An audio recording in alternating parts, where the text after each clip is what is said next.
Andrea Snow. Clear as the driven snow. How does that go? I don't know. Like, I know what you're saying, but I don't know what. As clear as the undriven snow. Andrea Snow. With your rabbit tractor, did you use anyone's specific plan, or did you just come up with your own? We had rabbits in the past, and they're on the list to bring onto the farm, and we'd like to make them work for their food. I like it. We built them out of 2x2s and I think 1x2s, and I think we just took 2x4s and ripped them in half. That's the cheapest way to do that if you've got a table saw. And we used the plans from Living Traditions Homestead. I think my guys changed it a little bit, and we actually so the biggest thing is the size of screen, right? The what you can make a cage out of, you cannot make the rabbit tractor out of, at least not the floor. You need it bigger. You need at least 2x4, if not 3x4 on the ground. Otherwise the grass won't stick up as you drag it, because you're never going to lift these things. You're going to drag them. And mine we drag, I just have 2 pieces of tubular nylon on each end, and I lift it up and move it over, and I lift it up and move it over, so I kind of walk them.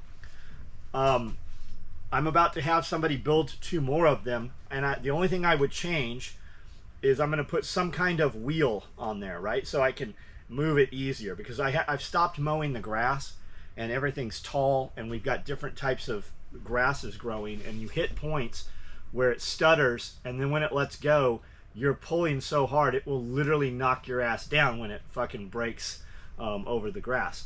So and then we also have a deck inside where it's the wires on the grass here, but then we have a 2x4 frame where it actually steps up, and then almost all of the wood, a lot of the wood inside is actually covered with wire also. Other than that, I wouldn't change much. I had mine made so they're probably, I think, 30 inches tall, maybe not that tall. I think we could raise them down. I think we could lower them down. And the reason I did that is because we were using just, shiny metal and different metal and stuff. And I wanted that roof higher so that it wasn't just kind of radiating down on them. But it hasn't seemed to be a problem. And we had hotter temperatures this year than ever. The only thing we did different was add another water bowl in there for them. And then I feed them. There's a bowl in there where I'll give them pelletized feed sometimes. I move them twice a day, and I just give them water. You can totally use water bottles. You could probably cant your roof and have some kind of trough collection to collect dew. You could get fancy with it, but everything you do is going to add weight.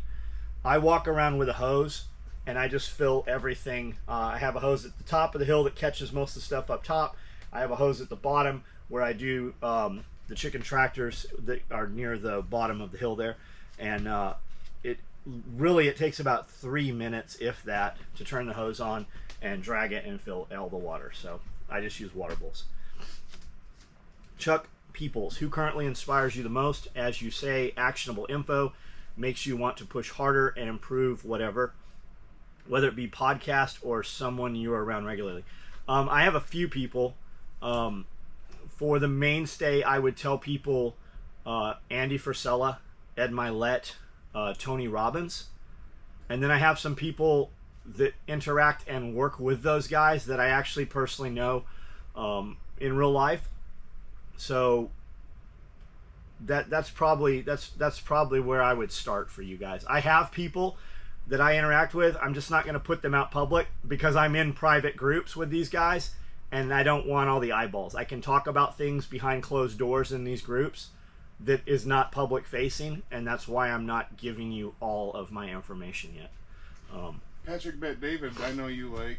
Patrick Bet David is great. Yeah, I like him a lot. I do too. There's some, really it's TikTok, guys. There's some people on TikTok, I don't even know who they are. I know them by sight, but when I see them, I stop and listen to what they're saying. There's a few women, and there's a few dudes, and some of them are younger guys, just making videos. And I've never even sought out to see if they have YouTube channels or not, but their stuff is actionable, like 15 seconds, 30 seconds, and it's a mindset change. Oh yeah, I need to get the fuck up and get some stuff done, right? While you're listening to this thing, because you get stuck on these. Brian Frazier, can you tell us any stories of the old dirt bike days with the Dirt Ball crew? I don't know who the Dirt Ball crew is. I grew up riding dirt bikes in San Diego, a place called Tierra Santa. The other side of Mount Fortuna, as kids we call it Titty Mountain, looks like a set of titties. You can see it from the stadium, kind of. You can see it from Tierra Santa. You can kind of see it from Kearney Mesa. The other side of that is Santee. There's a place out there called the Santee Sand Pits we used to ride out. Lakeside had a BMX track called Cactus out there. It might have been considered Santee. Crusty Demons of Dirt, a lot of that was filmed out at 905. We used to ride out at 905 down by the border.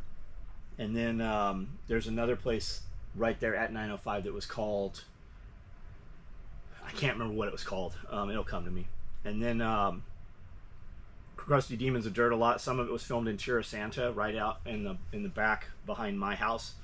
And it was just an old, I don't know what they originally did out there. It was military property originally, and now it's just a state park, I guess, or a park. It's part of and Otay Mesa. Otay was the other place I couldn't think of. But we called it the Walls, right? And it was this huge drop in and drop out, and people go out there, kids fuck around on BMX bikes, and real good BMX guys could fucking get big air, and then guys would, jump over trucks and shit on dirt bikes. I actually broke my hand out there on a friend's 1987 YZ125, and it was probably, he bought the bike brand new, but it was several years later. It wasn't even my motorcycle, and I flew up, nose down, threw me off the bike, and when I flipped, it caught the brake lever. Yeah, clutch, brake lever, and it snapped this finger, and this hand here completely in half. I had two pins here, 2 pins here, 2 pins here, and they said that they're like, you probably won't ride again the same, right? And the day they took the pins out, I was riding an XT 550 and just kind of, trying to do the clutch as best I could. I don't have, we were riding all through, like after my federal search warrant went down after the raid, I had some brand new bikes, I think they were 2000, I don't even remember what year it was, brand new YZ250s, trailer and trucks and stuff, and we were going to the desert a lot while I was waiting to go to prison. And I actually started another company called JW Industries. A guy named Matt worked for me. And I'd always said, I'm like, even back then, before social media as we have it, I was telling people, like, find something you like to do and you could just do that, right? So I was trying to figure out, my accountant had said, hey, you're buying all these dirt bikes and you're buying all this stuff. We can't write this off under special operations equipment. You really need to start another company. So we started a clothing brand, but I didn't know shit about doing clothing. We were just having the guys that were doing our print stuff, who at the time when we'd walk in to have our shirts and stickers and stuff done, they were doing Life's a Beach, they were doing No Fear, and they were printing all this stuff like for FMF Racing. And that was in Oceanside. Like a lot of those shirts were going into the shopping malls and stuff at the like No Fear stores and stuff. So JW Industries, we just had a bunch of stickers printed, and we started putting them in all the bathrooms in Ocotillo Wells. We started handing them out to all the kids that would come into our camp area. We always had black trucks and black trailers and cool bikes and loud music and shit, so it kind of drew a lot of people. Like we had just this huge compound set up everywhere we would go, and I had a couple people working for me that would actually drive out to Ocotillo with a lot of our stuff. So they'd go out on Thursday and set up, and then we would roll in Friday and just kind of ride Friday, Saturday, and then come back home, and they'd bring all the shit back, and then they would wash all of our gear and bikes and everything. I have a question kind of similar to that. So around that time, probably a little bit before that, I was still in the Bay Area. So I was like, middle school, high school around that time. But we always heard about like a spot that you could go to. I don't think it was Tijuana, but it was just over the border where it was like a beach and bands would play all the time. You guys ever go out and do that kind of stuff? Like Ocotillo, probably. That's you said that. That sounded Encinitas, familiar. like Encinitas. Yeah. Oh, not Encinitas. What the fuck? Rosarito. Yeah, Rosarito. Yeah. So Rosarito, and then Rosarito. Right after Rosarito was, I can't remember what was after Ensenada. And then like La Bufadora was down there where everybody dove. There was Yeah. a lot of diving. Yeah, it seemed like there was a huge American community down there. That There would, was, go like, and we had come looked back. at, I went down there with my friend Mike, and they were building these condos that you could buy, and they were like 40 grand or whatever. And then you'd hire metalwork guys in town, and they'd build gates and shit, because you had to lock all your shit Yeah, up. it was like, like legit. But you gated couldn't, like, you communities. would have to hire a dude or a person to live there. You would hire like a lady that would live there and cook all your food and shit, just so somebody was there, so they didn't steal your jet skis and shit. Like, you really couldn't leave anything there. Yeah. And if you were gone any length of time, somebody would come in, and some people would be living in your shit. Yeah. But it was a gated. There were a lot of those gated communities, right? There might be 100, 120 units in there, and they're like three-story structures, and they're all made of like cinder block. Yeah. So. What got me thinking about it is one of my favorite bands is Sublime, and they were sponsored by Black Flies. Yeah. And they would go down there and do Black Flies events, just like on the beach and Yeah, stuff. my friend that I actually got arrested with the first time, Keith, his brother, was in a band called FYF, Fuck You Finger, and he actually played with Sublime, and they toured with all those dudes. Yeah, that and was Black like a Flies, big deal Black back Flies then. actually, he has Black Flies in a lot of their songs. Yeah. And Black Flies actually sponsored all those guys. Yeah, like they were friends with I'm trying to think of what Kevin. Kevin is Keith's brother. And Kevin was good friends with Glenn Plake. I don't know that. Glenn Plake was the dude with the huge mohawk that was the extreme skier for K2. Oh, okay, yeah. So, like, we used to see all those. Like, I didn't really know them, but, like, we were in the same room together. Yeah, I had a frequently. feeling that, like, you ran around the same type of people because it was around the same time. I try, like, even then, like, I get invited to do a lot of shit now, Mm-hmm. and I don't leave here. Yeah. Right? And that's kind of how it was then, too. I got invited to do a lot of shit then, and I didn't really leave there. When I lived in LA, that's what changed it for me. I used to go out every single night, but after living in LA for a while, it, like, made me be a homebody. I didn't want to ever leave because when you went out in LA, you never got up to any good. You like know? everybody, a lot of my friends, like they would skate or surf, Mm-hmm.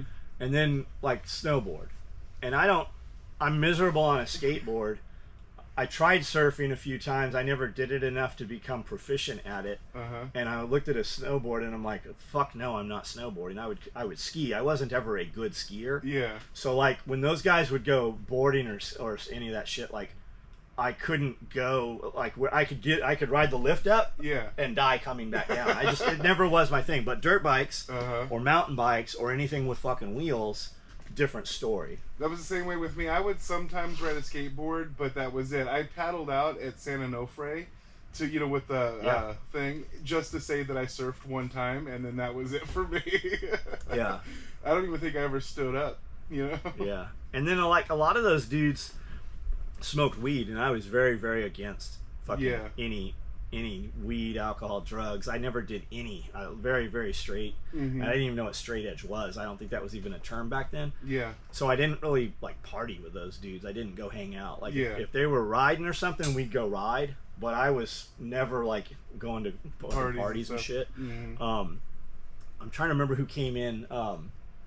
Mickey Diamond rode for Team Yamaha. That sounds really familiar. Yeah, he was good friends with all the Motley Crue guys. Okay, and then the Motley Crue dudes rode, and then that's how I met the Cottonmouth King guys. They would come out and ride with all the Metal Militia dudes. Mm-hmm. So when Motley Crue played, there was an apartment complex or a townhome complex called La Mirage, and it used to be where all the cool kids were. Right, they had a gym in there and all this shit.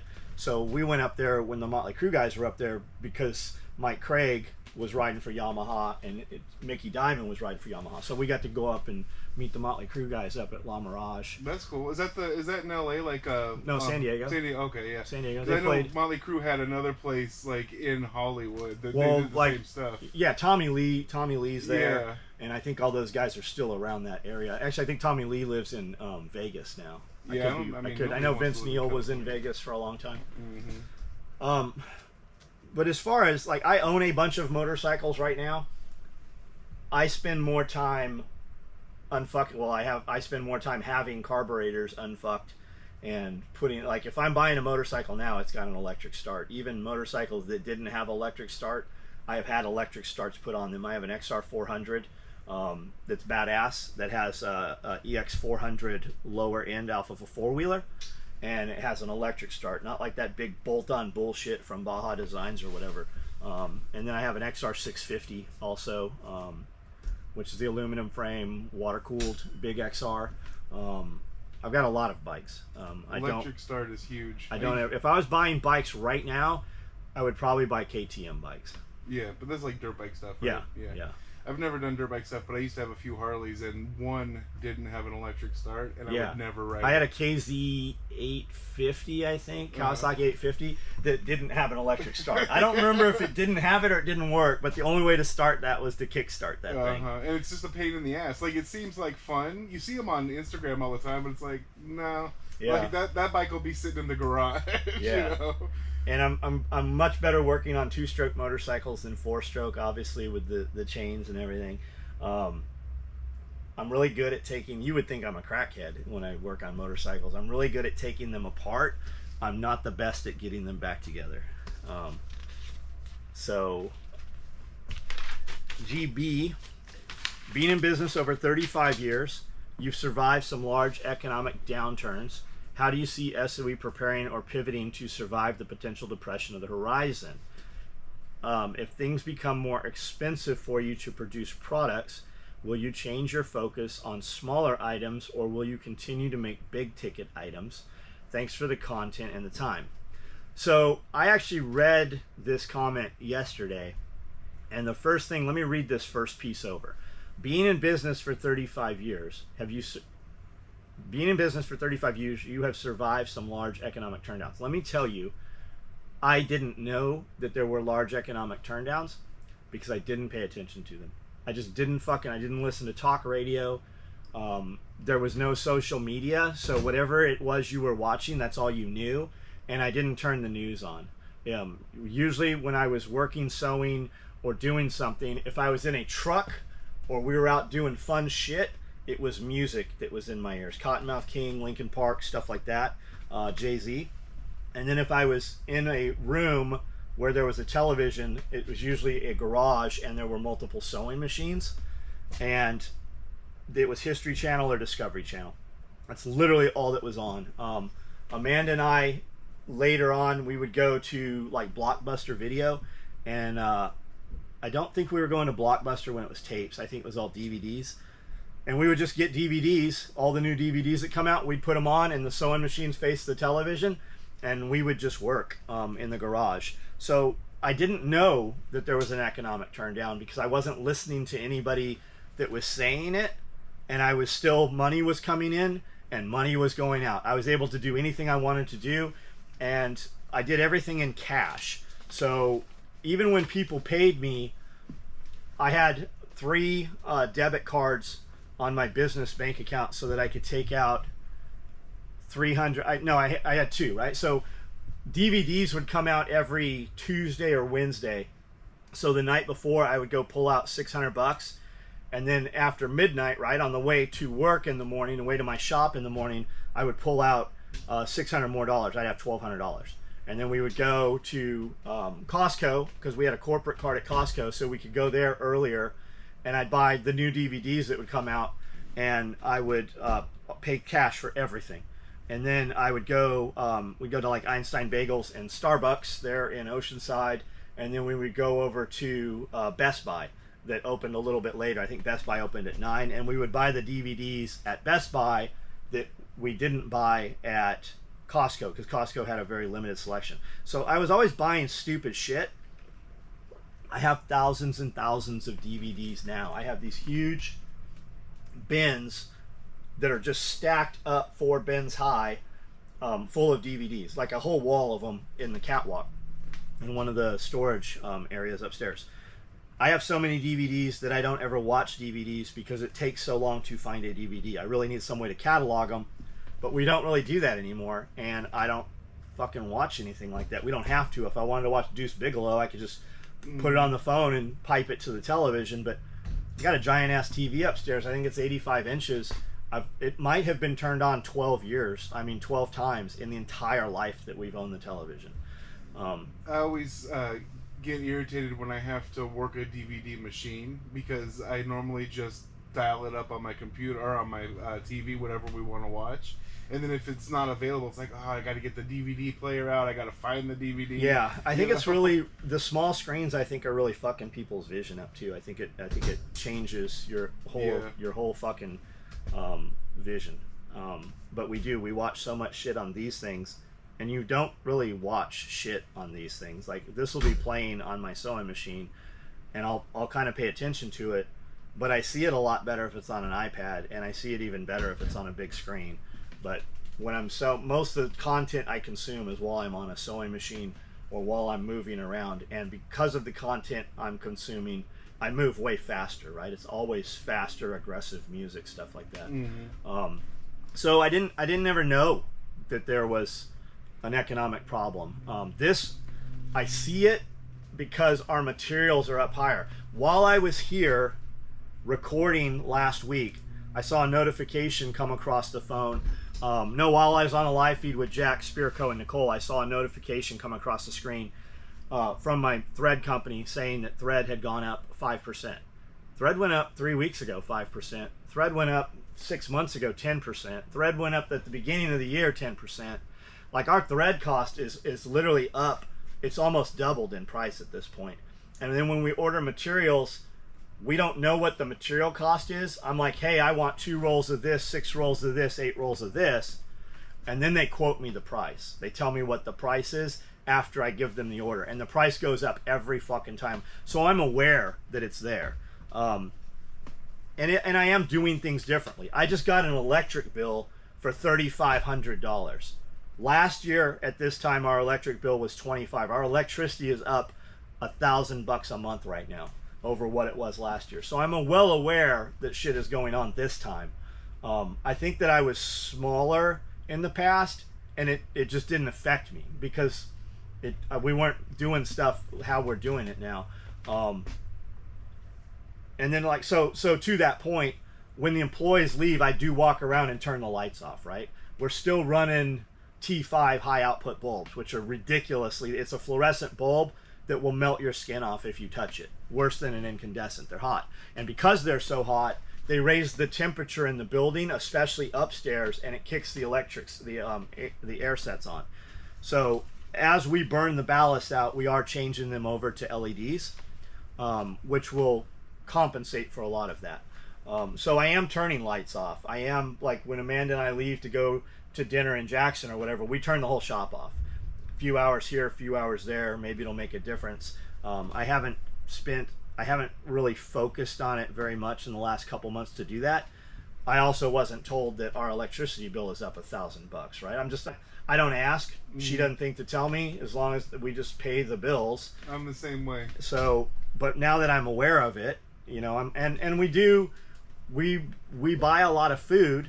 We're at this weird point right now where the amount of food we would buy to cook for the employees is, we have more employees, so we have to buy double the packages of food.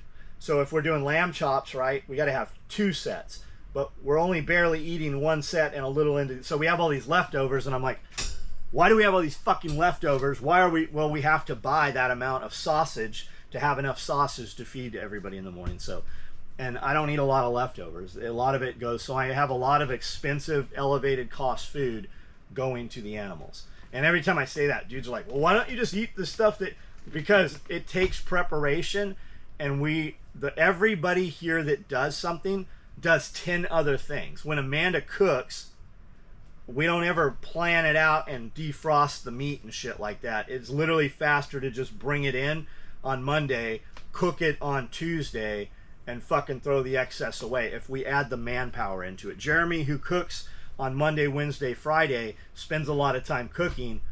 To prep that up and pre-plan it, and to even have to have it in your head the other days, Jeremy does fucking multiple other tasks here that affect what the gear that you guys buy. So everybody has multiple jobs that they do. If things become more expensive for you to produce products, will you change your focus on smaller items? That's kind of deceptive, right? We have big items, but we don't necessarily have a higher profit margin on some of the big items. The little items key fobs and shit like that and wallets that are like $65, I can mindlessly sit there and do those in the evening. Like last night, I think everybody left at about 6 o'clock. I think everybody was out of here by 6. I sewed till 8 o'clock. Just sat, listened to an audiobook or something, sewed, built up, finished the very last bifold wallet we had on order, finished up some Cobra keychains.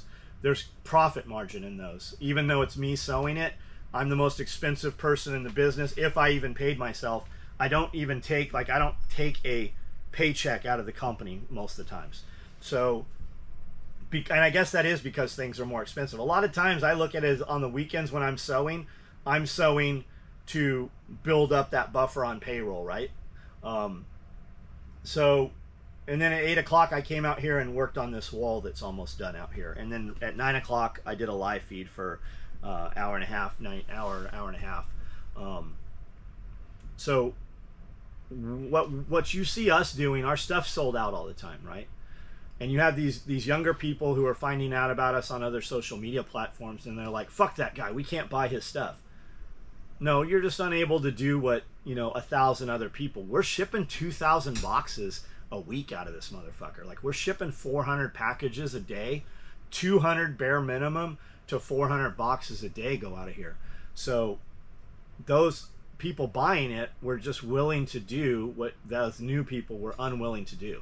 And our stuff sells so fast because I don't have stuff sitting around, because I don't have dealers. If you want our stuff, you literally can't go anywhere else and buy our product. You might find something similar somewhere, but you can't buy our stuff. And the reason it sells out is because I don't spend a week building one thing. We spend a day or two, and then we're building several things each day, and then we put it out. If a guy orders this thing, and if I have 5-6 orders for this, and then I evaluate in that color, how many of these can I build and sell for sure in one day? And if the answer is 12 extra, we're going to build the 6 orders plus the 12. We're going to tell you about it. And there is nothing that builds urgency like unavailability. So, and it's not that I'm trying to manipulate people into buying the stuff. It's that I only have so many man hours per day because we don't have the employee amount that we need. I've never had enough employees. Never. The whole 30 years, 35 years, I've never had, but especially the last 15 years, we've never had enough labor. We can only build so much stuff. So we only build a lower number of those things.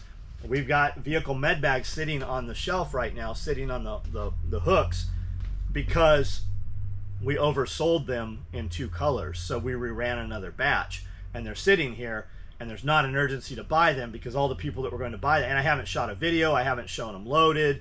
The only people buying them kind of know what those things are. And a dude's like, well, I'll get around to buying one. I'm like, I'm not trying to pressure you into buying this, but because we just had vehicle med bags that sat on the hook unsold for a couple weeks, when they're gone, you're not going to see them again this year for sure, and you're probably not going to see them next year. And right now, June and July are our slowest business months in this industry, especially in training. Like the Tactical Response Alumni Weekend in July, when it used to be, it was always that week because nobody would come train because it was so hot. So that brought an influx of people in to buy gear at the gear shop. That's why that was at that time, and that's the entire industry.